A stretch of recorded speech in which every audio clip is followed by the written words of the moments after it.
If you know, you know. Welcome to Miss Martin Muses and what happened next on House of the Dragon. Fair warning, there will be spoilers, and this might be triggering.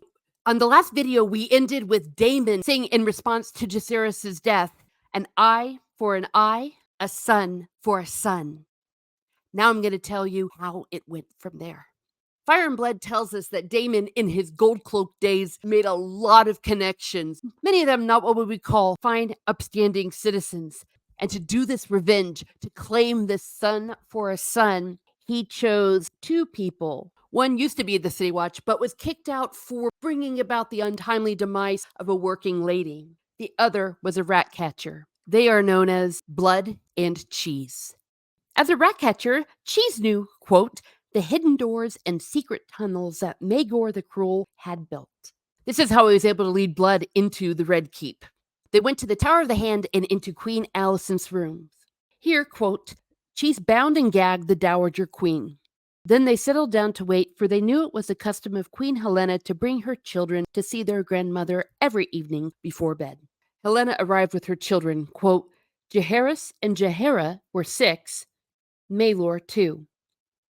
Here they grabbed Helena and the children. Quote, Helena kept her calm, it is said. Who are you, she demanded of the two. Debt collectors, said Cheese, an eye for an eye, a son for a son. We only want the one to square things. Won't hurt the rest of you fine folks, not one little hair. Which one you want to lose, your grace? Helena told them to take her life instead, but they refused. They demanded that she pick. Helena chose Maelor, the youngest. Cheese smiled at Blood, and Blood took Prince Jaehaerys instead. Blood was caught and confessed, telling them that Prince Daemon was behind this. Cheese was never caught. After this, Queen Helena, quote, would not eat, nor bathe, nor lead her chambers, and she could no longer stand to look upon her son Maelor, knowing that she had named him. Queen Alicent then took care of the child. Quote, Aegon and his wife slept separately thereafter, and Queen Helena sank deeper and deeper into madness, whilst the king raged and drank and raged.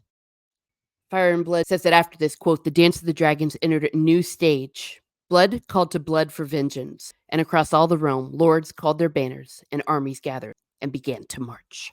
So that is it. That is the incident of Blood and Cheese, the eye for an eye, and the son for a son.